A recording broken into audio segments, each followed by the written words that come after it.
Assalamualaikum warahmatullahi wabarakatuh. Saya Nurul Mauti Widyaningrum dengan NIM 12311919305 jurusan Manajemen Dakwah Win 1 Tulungagung. Di sini saya akan mewawancarai Bapak kita, Bapak Ustadz Sujono, yakni Kepala TPQ Al-Huda Wedani Cermin Gresik. Sebelumnya, monggo Pak perkenalkan diri Anda. Waalaikumsalam warahmatullahi wabarakatuh. Kami perkenalkan, kami di sini selaku Kepala Rodotu Taklimil Quran Al-Huda Wedani, Taman Pendidikan Al-Quran Wedani, yaitu Bapak Sujono, dengan alamat di Desa Wedani, Jalan Kauman Barat RT 4, Kecamatan Cermi, Kabupaten Gresik. Saya kira itu untuk perkenalannya. Baik Bapak, sebelumnya untuk TPQ Al-Huda sendiri itu sudah berdiri pada tahun berapa ya? Berdirinya itu yang berdiri resmi, istilahnya berdiri sudah mendapat izin operasional dari Kemenak itu tahun 1995. Tapi untuk berdiri awal itu adalah sudah lama.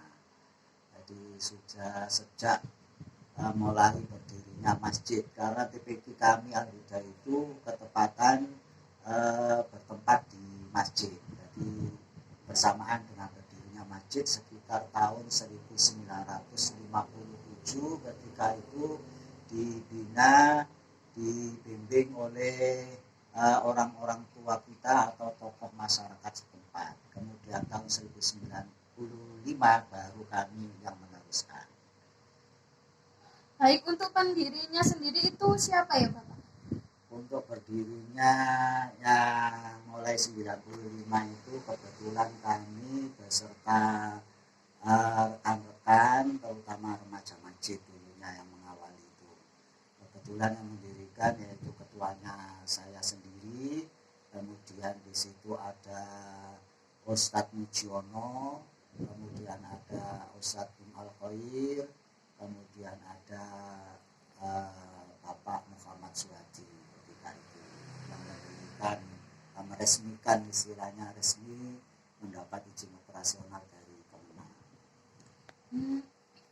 Terus untuk inisiatifnya mendirikan TPQ Al-Huda tersebut itu untuk apa ya Pak? Sebenarnya inisiatif untuk mendirikan itu awal mulanya kan hanya meneruskan, jadi meneruskan tradisi atau meneruskan pengajian yang diemban oleh tokoh-tokoh tertua dulu. Kami selaku pemuda, kebetulan dulu itu sebagai remaja masjid, kemudian mengemban, diamanai oleh tokoh tertua masyarakat di situ untuk menjalankan TPQ tersebut dan sampai sekarang.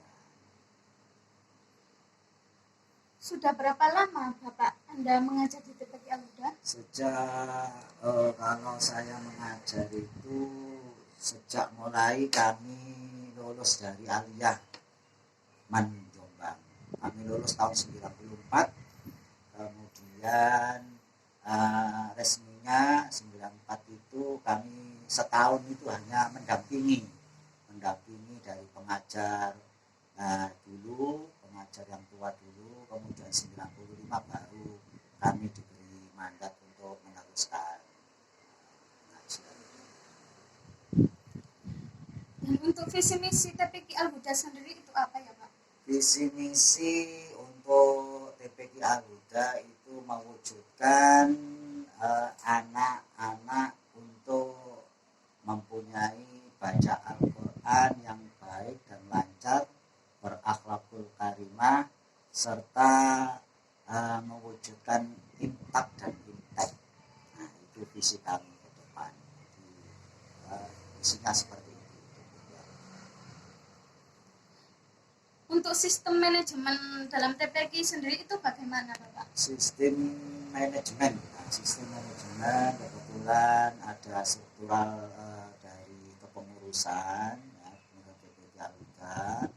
Untuk kepengurusannya itu pertama ketuanya adalah Haji Maktufin, kemudian wakilnya itu adalah Bapak apa ya,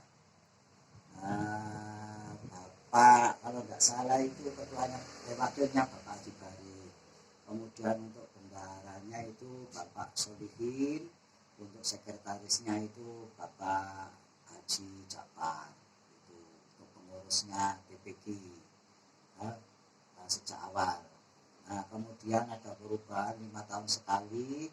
Kebetulan Pak Haji Tukin masih tetap menyimpan sebagai ketua, kemudian Pak Haji Barit, kemudian untuk sekretarisnya itu Rahmat, kemudian tetap bendaharanya Pak Japar sampai sekarang. Adapun untuk susunan di pengurus guru itu kebetulan kami sebagai kepala sekolah, kepala TPG, kemudian wakilnya itu saudara Saifur Rahman, kemudian bendaharanya itu saudara Sumarmi, Bu Sumarmi, kemudian sekretarisnya itu Nikmatul Mukaromah. Itu untuk susunan guru di Sunan Guru Pakis. Bagaimana strategi perencanaan di TPQ Al-Huda untuk mempertahankan dan mengembangkan lembaga tersebut agar tidak kalah dengan TPQ lain, Bapak? Karena di desa ini ada beberapa TPQ. Untuk mempertahankan, dulu awal mulanya memang metode pembelajaran secara tradisional, jadi menggunakan kitab juz amma dulu itu. Kemudian lambat laun kami mengikuti pelatihan dan mengikuti diklat, sehingga ada peluang untuk menggunakan metode cara mengajar TPG dengan cara metode Nadia. Nah, metode Nadia ini kebetulan yang mempelopori adalah Pondok Langitan, Mabim, namanya Majelis Pembina TPG Nadia Mabim. Nah, kami menginduk ke sana awal mulanya itu. Karena apa? Di sisi pembelajaran Nadia itu sangat disukai dan sangat antusias anak untuk mengikuti pembelajaran Nadia. Sehingga sampai sekarang kami tidak berubah, kami berpegang teguh, kami masih mengembangkan terus metode Nadia tersebut. Nah, karena anak-anak masih sangat suka dan kebetulan masyarakat setempat juga sangat mendukung. Ya. Dan untuk kelemahan dan kelebihan dari hasil strategi perencanaan tadi apa, Bapak? Kelemahannya itu mungkin ya sementara ini kan metode Nadia itu belum sampai di cabang. Jadi kami menginduk itu ke Tuban, jadi lintas kabupaten. Itu kelemahannya. Seandainya ada koordinator Porcam di kecamatan kami, sehingga kami tidak akan mengalami kesulitan dekat bisa dipersaudarikan. Tapi untuk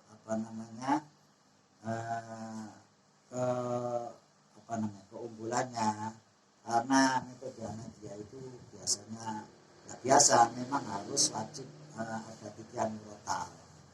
Jadi identitasnya itu ada ketukannya. Itu ya anak-anak membuat anak-anak senang dan betah mengaji. Dan untuk sumber daya manusia dalam TPQ apakah sudah mumpuni, Bapak? Untuk SDM-nya, SDM mengajar, insya Allah kami merekrut ustadz-ustadzah, terutama yang alumni atau jebolan keluaran dari pondok pesantren. Nah, semuanya itu alhamdulillah untuk SDM-nya gurunya sudah mempunyai ijazah S1 semuanya. Jadi walaupun itu keluaran dari pondok pesantren Salafiyah, tapi kami menganjurkan bahwa guru-guru itu harus mempunyai ijazah S1. Dan alhamdulillah 2 guru kami itu dulu pernah mengikuti beasiswa dari pemberangkatan dari guru Madin dan juga dari PPG. Itu lulusan S1 2 orang beasiswa. Alhamdulillah. Jadi semuanya sekarang sudah punya ijazah S1 semuanya. akan ada yang S2. Diemban oleh 11 guru, jadi 2 guru laki-laki, 9 guru perempuan. Itu pengajar di TPQ Al-Huda. Baik, apa saja ancaman internal yang terjadi dalam TPQ Al-Huda, Bapak? Apakah dari sumber daya manusia atau dari lingkungan atau sistem manajemennya?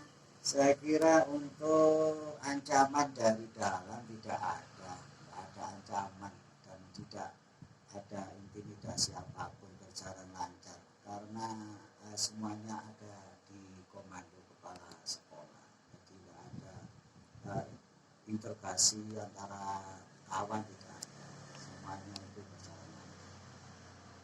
Mungkin ya dari wali murid mungkin dari soal bisa bulanan sehariannya, mungkin sehari kami tidak berani untuk menaikkan atau memasang tarif untuk bisa guru itu lebih banyak ya. Jadi kami standarkan bisa untuk tiap bulan itu 15.000, yang awalnya dulu mulai itu 500 rupiah dan sampai tahun 2021 ini 15.000. Mungkin itu dari faktor internal. Untuk dari gurunya berjalan lancar saja. Apakah di dalam TPQ juga menggunakan sebuah analisis agar TPQ berjalan dengan baik lagi ke depannya? Analisis yang kita gunakan yang mungkin setiap 3 bulan sekali kita mengadakan evaluasi tentang mengajar, kemudian evaluasi anak-anak. Kalau anak-anak namanya ETA, evaluasi belajar tahap akhir jilid, tahap akhir Al-Quran.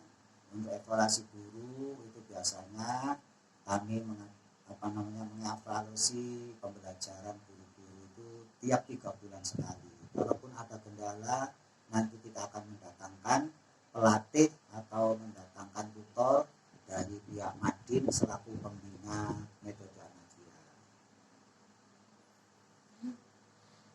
Dan pertanyaan yang terakhir, Bapak, apa kelebihan dan kelemahan sistem pengendalian manajemen di TPQ Al-Huda itu?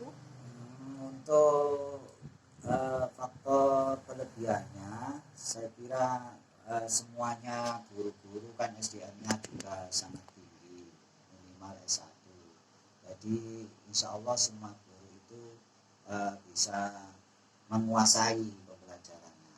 Tetapi kalau untuk kelemahannya itu biasanya guru yang ngajar di situ tidak ngajar di satuan pendidikan non formal TPQ saja, tapi paginya itu juga mengajar di formal. Jadi kendalanya ya memang dari segi kehadiran itu seringkali lah, kadang-kadang bukan seringkali, kadang-kadang ada yang terlambat, ada yang ya terlambat, seperti itu ya. Kendalanya memang mereka bukan hanya mengajar di TPQ, tapi paginya itu ada di formal, entah itu di TK atau RA atau di MI, di SMP.